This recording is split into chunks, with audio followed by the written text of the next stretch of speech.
মা, আমি তাহলে চললাম। কয়েকদিন যাবৎ ভালো মাছ ধরতে পারছি না। আজ তাড়াতাড়ি নদীতে যেতে হবে। ঠিক আছে, সাবধানে থাকিস।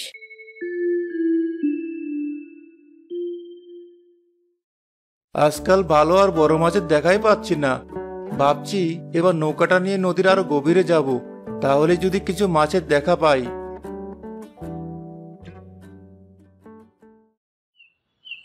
আরে, পলাশ নাকি? এত সকাল সকাল মাছ ধরতে বেরিয়ে যাচ্ছিস? এসব নদীতে এখন মাছ পাওয়া যায় নাকি? আর বলিস না, তুই তো জমিদারের বাড়িতে নতুন করে কাজ শুরু করে বেঁচেই গেছিস। আজকাল নদীতে আর তেমন ভালো মাছ নেই, এই জন্য আজ তাড়াতাড়ি যাচ্ছি। ঠিক আছে, যা, ভালো করে মাছ ধরিস। তোকেও তো বললাম এসব জেলের কাজ বাদ দিয়ে জমিদারের কাজে লেগে পড়। মাস শেষে ভালোই মাইনে পাওয়া যায়। না, আমার বাবাও জেলে ছিলেন, আর তার বাবাও জেলের কাজ করেই সংসার চালিয়েছেন। আমি এভাবে অন্যের বাড়িতে কাজ করতে পারবো না। কম টাকা হোক, কিন্তু নিজের কাজ নিজেই করে খাবো। আমার মাছ ধরতেই ভালো লাগে। যা ভালো মনে করিস। আমার বলার ছিল, বললাম। এখন আমি গেলাম।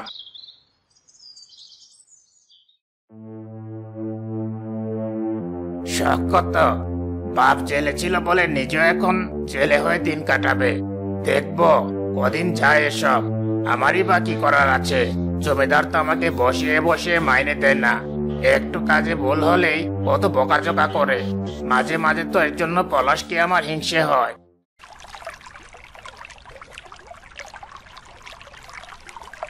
মোটামুটি গভীরে তো চলে এসেছি। এর আগে কখনো এত দূর আসিনি। দেখি এখন যদি ভালো কিছু মাছ ধরতে পারি। বেলা বাড়তে থাকে। পলাশও অন্যবারের তুলনায় ভালোই কিছু মাছ ধরতে পারে।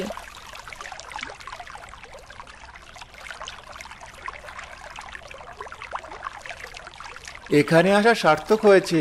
অর্ধেক বেলার মধ্যে বেশ ভালো কিছু মাছ ধরে ফেলেছি। এখন থেকে এভাবে নদীর গভীরে এসেই মাছ ধরতে হবে। এখানে নৌকা ডুবে যাওয়ার ভয় আছে, কিন্তু ভালো মাছ পাওয়া যাচ্ছে। যাই, এখন এগুলো নিয়ে বাজারে বিক্রি করে আসি।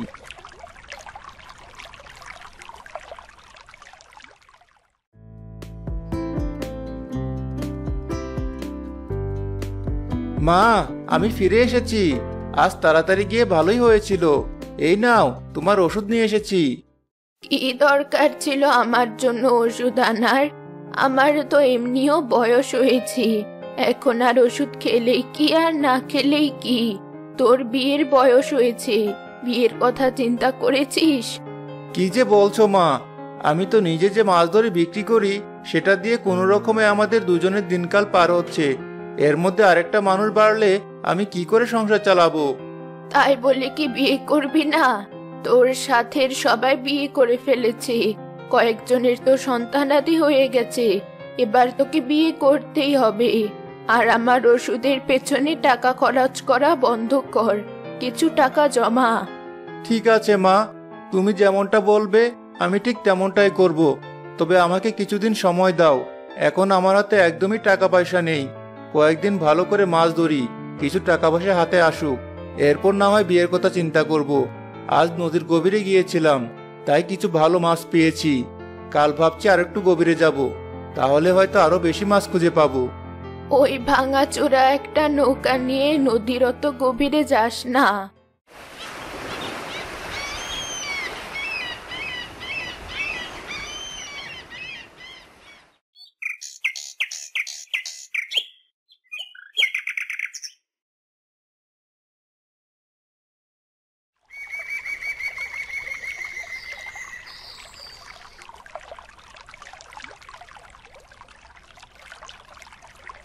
আজ আরেকটু গভীরে যাব। কাল যে মাছ ধরেছি তা দিয়ে তো মায়ের ওষুধ কিনে সব টাকা শেষ। আজ আমাকে আরো বেশি করে মাছ ধরতেই হবে। পলাশ নদীতে তার পুরনো নৌকা নিয়ে এগোতে থাকে। হঠাৎ নদীতে প্রচন্ড ঝড় শুরু হয়। এ কি হচ্ছে? এত ঝড় কি করে শুরু হয়ে গেল? আমি কি অনেক গভীরে চলে এসেছি? কিন্তু আমার এই পুরনো নৌকা তো এই ঝড় সহ্য করতে পারবে না। হে আল্লাহ, আমাকে রক্ষা করো।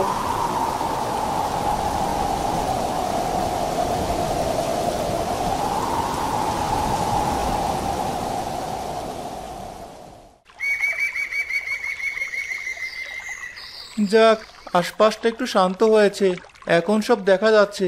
কিন্তু এই আমি কোথায় চলে এসেছি? আমার নৌকায় কেমন দ্বীপে আটকে আছে? দ্বীপটার সবকিছুই সোনালি।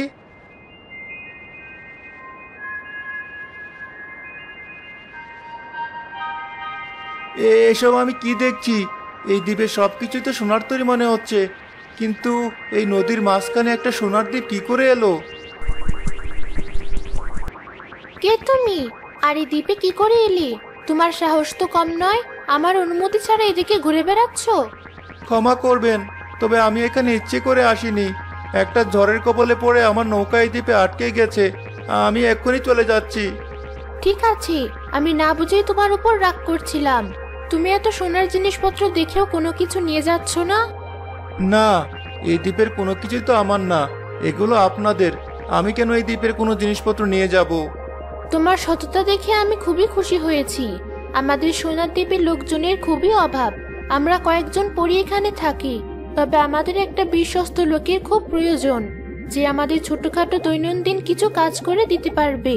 তুমি কি এখানে রোজ একবার এসে আমাদেরকে কাজ করে দিবে? চিন্তা করো না, ভালো মাইনে দেব আমি।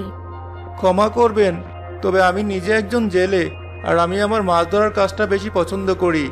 অন্যের হয়ে কাজ করতে আমার মোটেও ভালো লাগে না। সবসময় তাদের কোনো না কোনো জিনিস নিয়ে অভিযোগ থাকে। আমি বুঝতে পেরেছি। ঠিক আছে, তোমাকে এখানে কাজ করতে হবে না। তবে তুমি কি আমাদের সাহায্য করবে? আমি সাহায্য চাইছি তোমার কাছে। এ পর্যন্ত অনেক লোককে আমাদের এই সোনার দ্বীপে নিয়ে এসেছি, কিন্তু তারা এই দ্বীপের এত সোনা দেখে লোভ সামলাতে পারে না। কয়েকদিনের মধ্যেই কিছু না কিছু চুরি করতে শুরু করে। তোমাকে ভালো লেগেছে, এজন্যই তোমার কাছে সাহায্য চাইছি। একজন পরী আমার মতো সাধারণ মানুষের কাছে সাহায্য চাইছে? তাকে এই মুহূর্তে না করা ঠিক হবে না। তার থেকেও বড় কথা, আমার টাকার প্রয়োজন।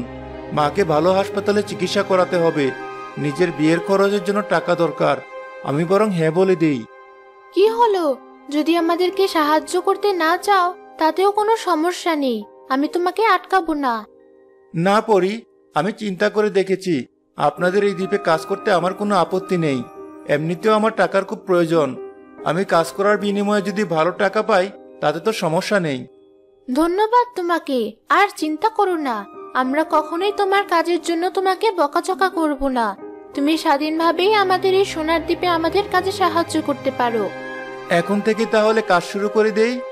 তাহলে তো আরো ভালো হয়। সারাদিন পলাশ সোনার পরীর সাথে সে সোনার দ্বীপে থেকে পরীদের নানা কাজে সাহায্য করে। বিকেল হলে সে বাড়ি যাওয়ার জন্য প্রস্তুতি নিতে থাকে। পরি, আমার আজকের মতো কাজ শেষ হয়েছে। এখন তাহলে আমি আসি। চলো, তোমার নৌকাটাকে আমি আমার জাদু শক্তি দিয়ে মেরামত করে দিয়েছি। এখন থেকে তুমি খুব সহজেই তোমার বাড়ির নৌকার ঘাট থেকে আমাদের এই সোনার দ্বীপে চলে আসতে পারবে। আর এখানে 10টা স্বর্ণ মুদ্রা আছে, এগুলো তোমার আজকের পারিশ্রমিক। আমার তো বিশ্বাস হচ্ছে না, 10টা স্বর্ণ মুদ্রা, তাও মাত্র একদিনের পারিশ্রমিক। তুমি অনেক সততার সাথে কাজ করেছো আর আমাদের সাহায্য করার জন্য রাজি হয়েছো, এতেই আমি খুশি। কাল সকাল সকাল আবার চলে এসো। পলাশ খুশি মনে বাড়ি ফিরে আসে। এভাবে কয়েক মাস ধরে সে সোনার দ্বীপে প্রতিদিন পরীদের কাজে সাহায্য করতে যেত, বিনিময়ে স্বর্ণ মুদ্রা নিয়ে বাড়ি ফিরত। দেখতে দেখতে পলাশ বিশাল বড় বাড়ি কিনে জমি জমাও কিনতে শুরু করে।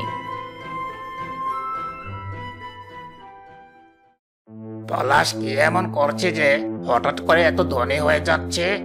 ওকে মাছ ধরে বাজারে বিক্রি করতেও তো দেখি না। ওর উপর নজর রাখতে হবে। কি এমন জাদুর জিনিস পেল যে এত তাড়াতাড়ি বড়লোক হয়ে যাচ্ছে? আমারও প্রয়োজন সেই জিনিসের। এভাবে আর কতদিন জমিদারের বকা খেয়ে কাজ করে যাব?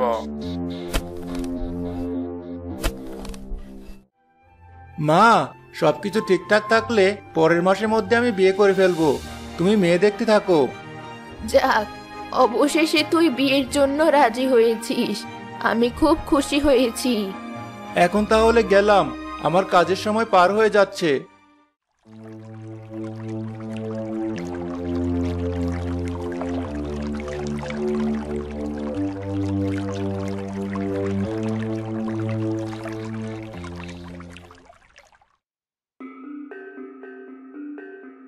পলাশ, তুমি এসেছো, ভালো করেছো।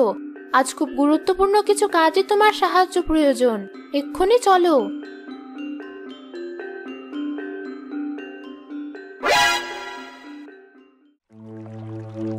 আমি কি দেখছি? এত সোনার দ্বীপ মনে হচ্ছে। যেখানে চোখ যাচ্ছে সেখানে সোনার জিনিসপত্র। পলাশ তাহলে এভাবেই ধনী হয়েছে। ও নিশ্চয়ই এই দ্বীপ থেকে যত ইচ্ছে তত সোনার জিনিসপত্র নিয়ে যায়। এখন আমিও নিয়ে যাব। পলাশ একা একা এত ধনী হবে এটা আমি কখনো হতে দেব না। আমি ওর থেকে আরো বেশি সোনার মূল্যবান রত্ন নিয়ে যাব।